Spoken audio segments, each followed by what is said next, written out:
Untuk video kita kali ini adalah mengenai hidrolisis garam. Nah, untuk garam itu adalah hasil reaksi antara asam dengan basa. Nah, yang mana ion yang berasal dari asam atau basa itu akan mengalami hidrolisis yang nantinya akan menghasilkan ion H+ atau OH-. Lalu garam itu nantinya akan bersifat asam atau basa. Nah, sekarang kita pelajari terlebih dahulu garam yang berasal dari asam kuat, basa kuat. Nah, kalau misalnya senyawa basa kuat dicampur dengan asam kuat, nah maka dia tidak mengalami hidrolisis, artinya dia sama-sama kuat, maka dia tidak mengalami hidrolisis. Nah, pH-nya sama dengan 7. Nah, larutannya maka bersifat netral. Kemudian, bagaimana garam yang berasal dari basa kuat dan asam lemah? Nah, maka dia mengalami terhidrolisis sebahagian. Maka pH-nya itu lebih dari 7 dan bersifat basa. Maka bisa kita hitung dengan rumus OH- sama dengan akar KW per Ka dikali konsentrasi garam.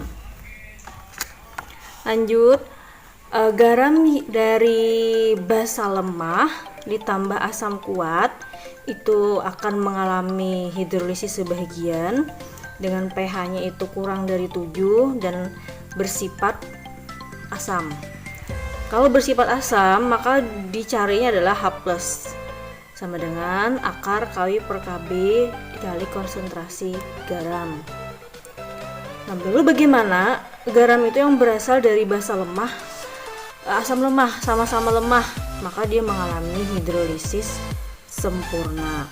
Maka pH-nya itu bervariasi tergantung Ka dan Kb-nya. Maka rumusnya adalah H+ sama dengan akar KW dikali Ka dibagi Kb. Nah, di sini ada contoh soal. Suatu garam kalium asetat dapat dibuat dengan mereaksikan 20 ml larutan asam asetat 0,5 m dan 20 ml larutan kalium hidroksida 0,5 m dengan reaksi sebagai berikut. Ini reaksinya. Kemudian hitunglah pH setelah dicampur. KW, ketetapan airnya itu sama dengan 10 pangkat negatif 14 dan Ka nya sama dengan 10 pangkat negatif 5. Lalu bagaimana penyelesaiannya? Penyelesaiannya ini sama seperti larutan penyangga. Maka pertama kita menentukan molnya dulu. Kita hitung. Nah, ini reaksinya kita tuliskan dulu reaksinya. CH3CuUH ditambah KOH, maka dia akan menghasilkan CH3CuUK ditambah H2O.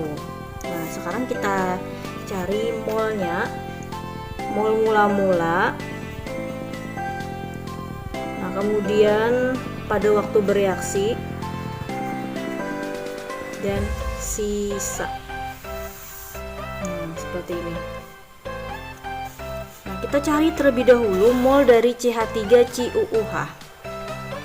Terus di sini mol CH3CuUH. Nah, ini tadi larutan asam asetat 20 ml dan konsentrasinya 0,5. Nah, mencari mol itu kan molaritas dikali volume.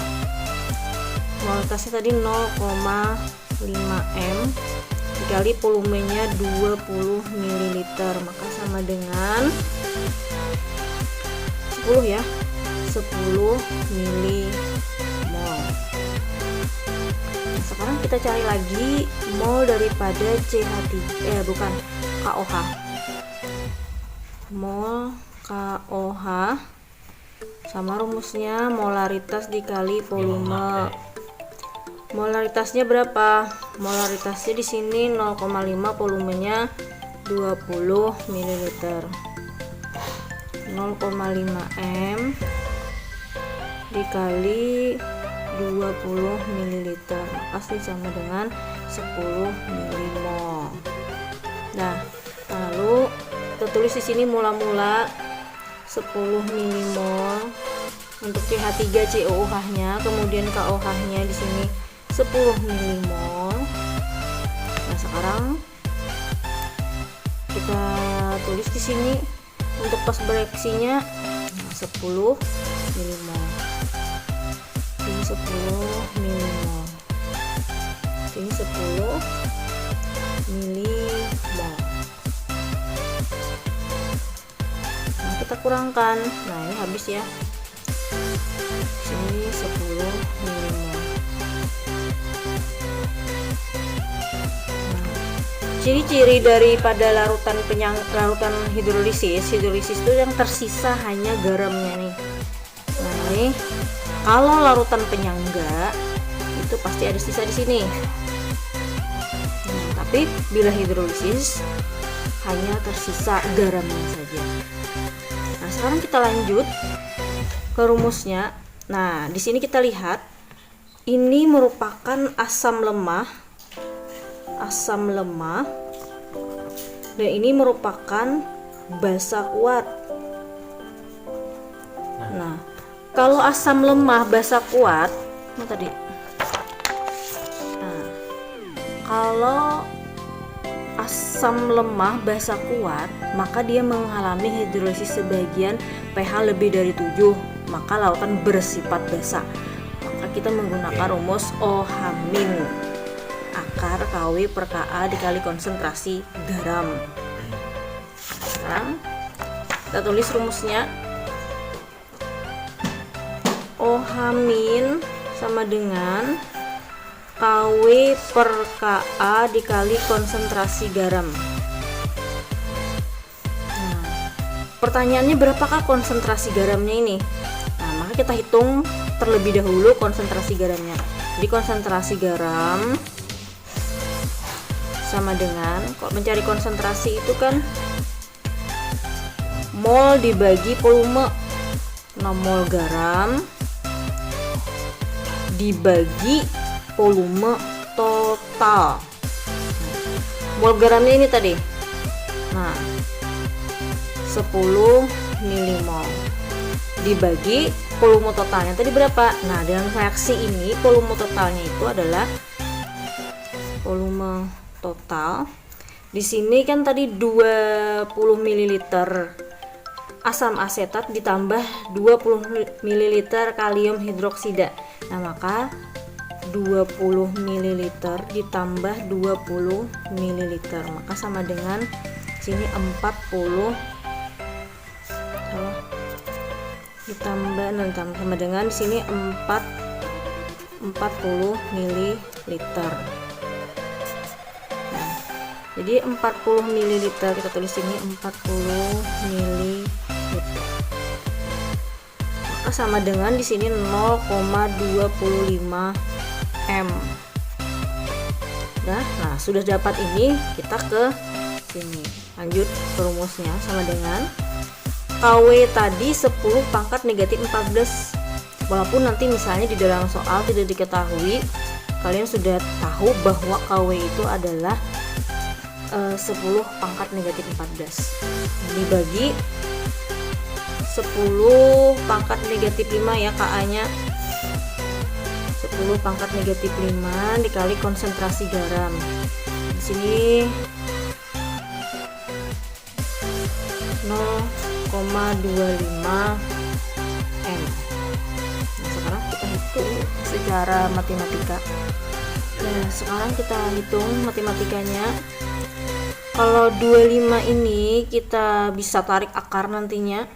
Nah, maka kita ubah terlebih dahulu. 25 kali 10 pangkat negatif 2. Karena kan 0,25 ini kalau diubah dalam bentuk perpangkatan seperti ini, 25 kali 10 pangkat negatif 2 sama dengan, nah, maka 25 kali, nah 10 pangkat negatif 14 ditambah dikali 10 pangkat negatif 2 itu kita jumlahkan ya pangkatnya, berarti 10 pangkat negatif 16 ya. pangkat negatif 16 dibagi 10 pangkat negatif 5 sama dengan 25 kali 10 pangkat negatif berapa? 11 nih. Nah, negatif 11. Kita tarik akar. Tarik akar di sini sama dengan 25, tarik akar kan 5 kali 10 pangkat negatif. Ini kita tarik akar, pangkat tarik akar, maka dibagi 2. Jadi 5,5. Nah, ini dapat OH min. Setelah OH min, setelah OH min kita mencari pH. Sebelumnya POH dulu ya. POH sama dengan min log OH min. Sama dengan min log 5 kali 10 pangkat negatif 5,5, maka sama dengan ini kita kemukakan jadi 5,5 min log 5. Nah, sekarang dapat POH, lalu kita mencari pH. pH nya sama dengan 14 dikurang POH sama dengan 14 dikurang 5,5 min log 5. 14 dikurang 5,5 itu sama dengan 8,5 ya. 8,5 plus log 5. Nah, ini demikian video kita kali ini.